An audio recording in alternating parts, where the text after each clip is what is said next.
Hey guys, what's up? Welcome back to the channel. It's Cynicalex, and the Eternals update patch notes are here to break down. But first, we have a couple of important PSAs. Now, this update is going to be applied in waves. There's no maintenance. It's going to start at 2100 PDT or midnight Eastern. So I will be live at midnight Eastern on twitch.tv/Cynicalex to live stream this update, all the epic quest stuff, all the new characters, uniforms, etc. You do not want to miss that. Join the Discord to get the notification for that when I go live and all that good stuff.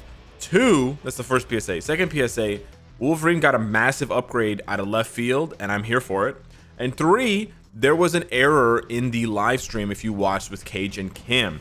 During the live stream, when they were talking about the fact that there are basically 3 paths in the Eternals epic quest, one for Makari, one for Cersei, one for IKARIS, Kage, said that you would get a tier 2 6-star Cersei for starting her epic quest, and you would get a tier 2 6-star IKARIS for starting his epic quest. It's correct, Cersei's correct, that you do get a 6-star tier 2 Cersei, but the IKARIS one was incorrect. Kage made a pretty sizable mistake here. Obviously he made it by accident, but yeah, you do not get any form of IKARIS when you start his epic quest for free. There's no free tier 2 IKARIS, no free 6-star IKARIS. Unfortunately, that was just a flub on his part. So yeah, with that out of the way, let's jump right in. We've got one brand new character, Makari, who is a speed hero. She's got pretty straightforward leaderships and passives. She's got ignore dodge and ignore defense on her own passive, and then she's got guaranteed dodge, penetration, and damage reduction on her tier 2 passive. So she's got just 30% everywhere, which is pretty interesting there. Keep in mind the combination of guaranteed dodge and damage reduction is pretty rare for a character at this high of a percentage, so could make her pretty tanky on top of the heal that she gets with her uniform. She has iframe ignore with remove debuffs on limit unlock with an 8-second cooldown. She's got a nice accumulation here with a 1.5% increase attack, and overall she seems to have very short cooldowns, 15 seconds, 13 seconds, 15 seconds, 8 seconds. She'll be probably very easy to play with a proc, maybe not, but hopefully she with the short cooldowns she does. Otherwise, you'll be able to spam like heck with something like a rage or an obelisk. Then we have the 3 new uniforms that are going to be 40% off. Keep in mind that we are now about a month away from Black Friday. For those of you guys that don't know, in Marvel Future Fight specifically, they celebrate the Black Friday commercialism, or the sort of buying frenzy of Black Friday in North America and Europe. They celebrate that by having all uniforms for sale at 50% off. So this is just for a short period of time at the end of November, which is a month from now because we're at the end of October. So if you're excited by these uniforms, if you're excited by other uniforms, because there will be an all uniform sale soon, but they're 40% off.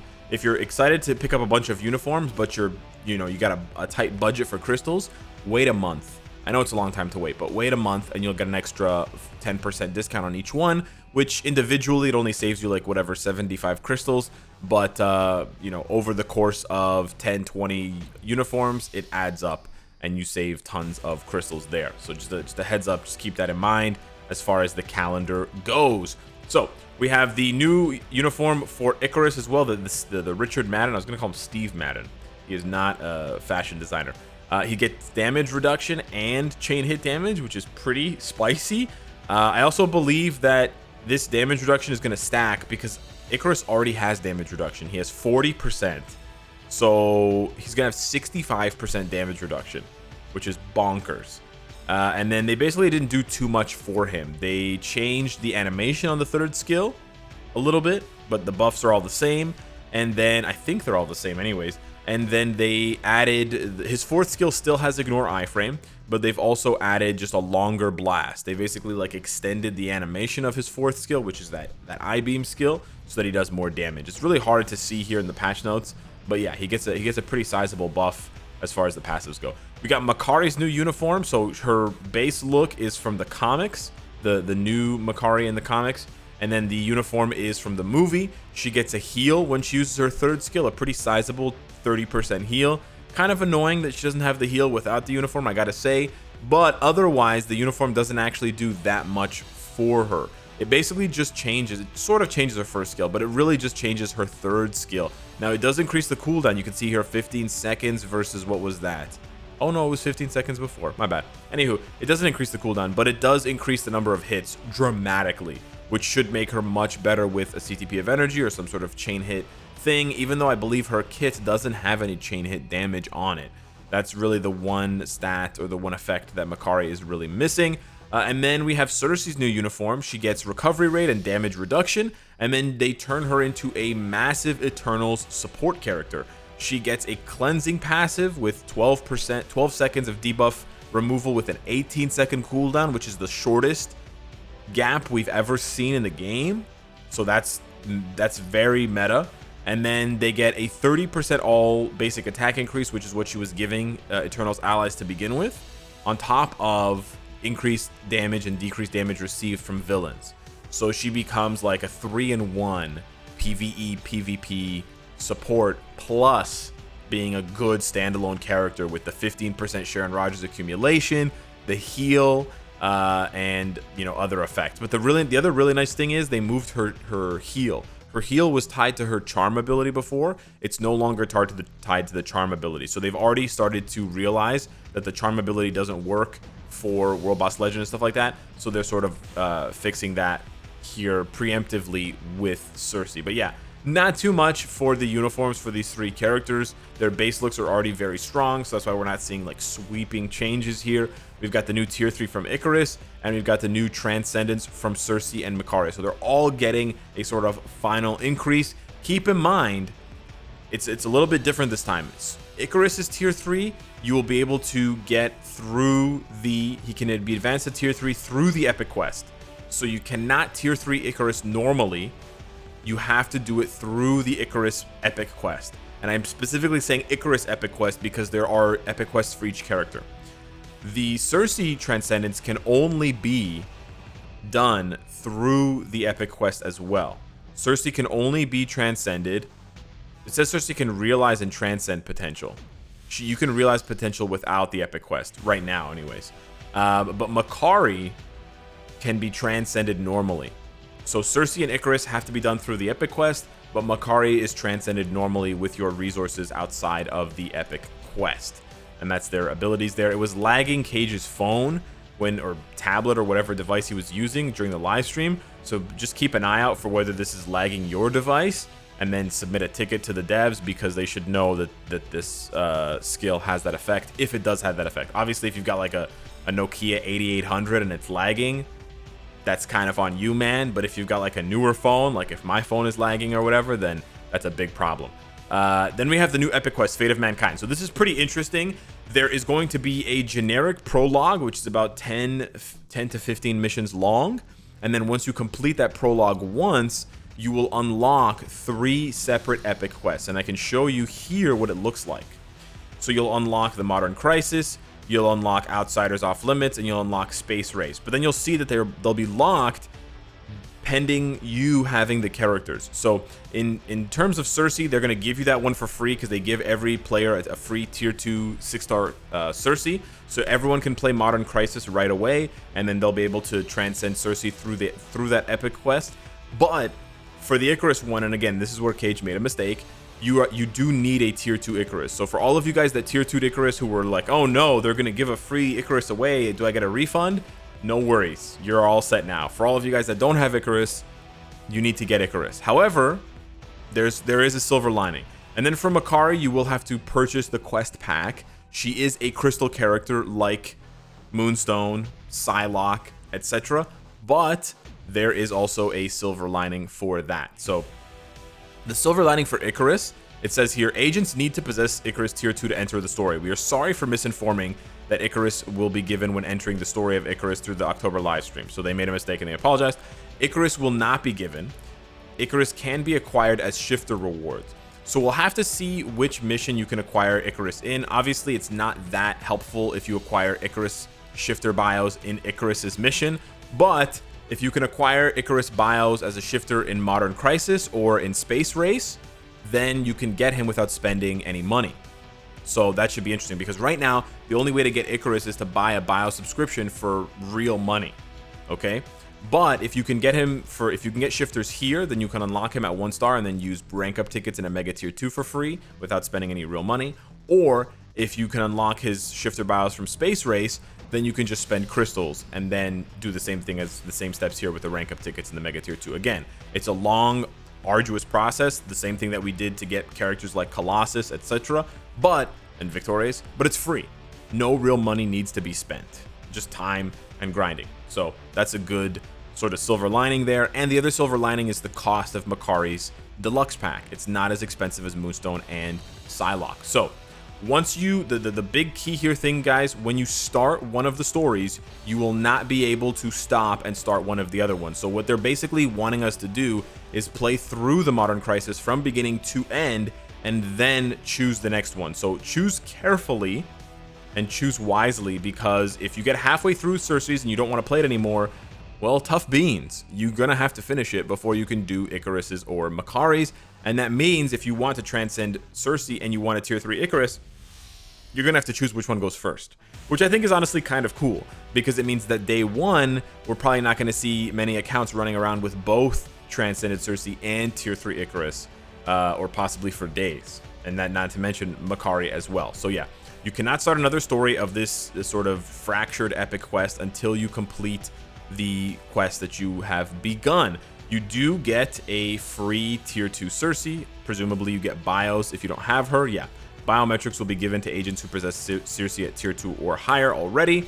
And then we see the epic quest here. This is, I'm guessing, the epic quest for Cersei specifically. So yeah, we have the quest back here. We have the rewards. It's pretty straightforward. As far as the epic quest goes, the epic quest deluxe pack for Makari, it is a little bit cheaper. Instead of being 6,600 crystals, it's 4,400 crystals. So they've slashed the price by like 33%, which is really, really good in my opinion. This is a much more obtainable amount, and it's going to give you a 1-star Makari instantly. And it's also going to unlock the Space Race epic quest, and it's going to unlock the mission Heroes Reunited Madness Ensues. So it may not have all of the same rewards as the Moonstone epic quest, but it seems to have most of the same rewards. The big difference here that I've noticed is it gives you a 1-star Makari, not a 6-star Makari to start, whereas the other epic quest luck packs give you a 6-star character. But that doesn't mean you're going to have to use rank up tickets, because as you can see, you're going to get a lot of bios right away. Like the second reward that you get is 70 bios. So they're going to give you enough bios to tier to 6-star her or whatever. You just need to spend the gold. You're also going to get back 1,000 crystals. So the other epic quest costs 6,600, the other deluxe packs, and it gives you back 1,500. So it makes the adjusted cost 5,100. This makes the adjusted cost 3,400. Again, that's so much more palatable than the 6,000. Like, it's half the price kind of thing, right? So that's pretty cool.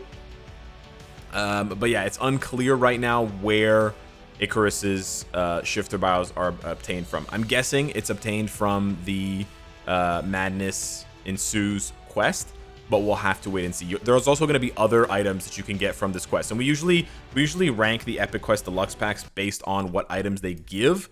Just keep that in mind. And we've gotten used to them sort of copying and pasting the rewards from the epic quest deluxe packs. Like this one here, it's just the same rewards as before, the extreme boost, and then the 4- and 5-star ISO and obelisks, and they've done the same thing for the last couple of epic quests. But this time around, they've actually changed it up quite a bit. So moving back here, so you have the Fate of Mankind Space Race, quest pack, and then it just says a whole bunch of stuff here about, it's basically just puts into text what we've already talked about. And then we have these rewards. These are the rewards from the Epic Quest collections. There's only 2 here. I'm guessing it's 2 per quest. So 2 for Cersei's, 2 for Ikaris's, 2 for Makari's. And then they have this confusing breakdown of the rewards from the Epic Quest. So yeah, you're going to get tier 2 and tier 3 materials from completing the prologue, which is very short. So don't expect to get like a mountain of materials there. Then if you complete the Cersei epic quest, you get Cersei Transcended, which is pretty straightforward. I don't know what other rewards you get. Hopefully there's other rewards like gear up kits in gold, and then this says IKARIS. I'm guessing they meant Ikaris, so possibly you can unlock IKARIS shifter bios from the Cersei mission there. And then from IKARIS's mission, there's Black Panther bios, IKARIS bios, level 4 XP chips, which is, and then gold. And then here, so here's the interesting one. From the Makari quest, from the Makari quest line, the Makari epic quest, you will be able to get Makari, IKARIS, and Cersei 1 to 3 star artifacts and 3-star exclusive passive skill artifacts. So they're introducing 3 new passive skill artifacts for Cersei, IKARIS, and Makari, and you'll be able to farm for them in her exclusive mission from the Madness Ensues stage clear reward. So I think that's really dope. I think it's a really smart way to continue to integrate the artifacts into the game rather than adding them to the existing pool of artifacts in the boxes in the shop and just saying, you know what, good luck, right? So I think this is a really good move, really smart move by the devs here, because it doesn't ruin the existing pool of artifacts that we have for Wolverine and Shang-Chi and stuff like that. And it makes this crystal pack purchase even more valuable, you know, in spite of the fact that it's cheaper, right? It's 4,400 to start rather than 6,600. So yeah, and then you have the exclusive passive skill artifacts. They don't talk about the passive skill artifacts, so we don't know what they do, but they did briefly mention that IKARIS's will give him iframe ignore. But keep in mind, IKARIS already has iframe ignore on his 4th skill, and keep in mind that they gave iframe ignore as a buff to Swordmaster with his artifact, and obviously it didn't affect the character in any meta way. So yeah, that's it for the update. However, there's a little bit more. Wolverine, his buffs have arrived. That's right. So before, his ult would give you 7 seconds of immunity. Now it's going to give you 7 seconds of invincibility, which is so much better because it means that he won't be interrupted. He won't be guard broken during his tier 3. And then they've added back the damage reduction. This is humongous. It's not, it's actually, it's a lot. 25% damage reduction. Yeah. Yeah. So if you thought Wolverine was good in PvP before, cha-ching, he's going to be really good now. So this is really, really good. And then they've improved his 3rd skill so that it attacks enemies who have iframe, who have an iframe, who are iframing more effectively. I cannot wait to test out Wolverine with these new changes. I'm very, very excited. And that's it. That's the update. So a couple things here I want to say before we wrap this up. I do like all of the changes, and I do like the fact that they're trying out a new type of epic quest. For those of you wondering my speculation here, it looks like there's going to be another free Eternal or another Eternal here, possibly another quest pack to purchase here, which could explain why the price of the deluxe pack is reduced. Again, I'm just speculating here. I could be wrong. These could both be free. But then it seems like this one might be the sort of final one. And then again, just purely speculating, but based on the size of it, it seems like maybe this one may require you to finish all the other ones to participate. I don't know. Again, I'm just speculating, but it seems like they're going to add 2 or 3 more Eternals, and Cage sort of alluded to this repeatedly during the live stream. So yeah, hit me up in the comments with which 3 Eternals you would choose. I'm guessing they're going to add Thena, Gilgamesh, and maybe Ajax or Phastos. That's my guess for the 3 that they're going to add. But yeah, hit me up in the comments down below. Let me know which 3 you think they're going to add. Thank you so much for watching, and I will see you tonight on the live stream. Take care.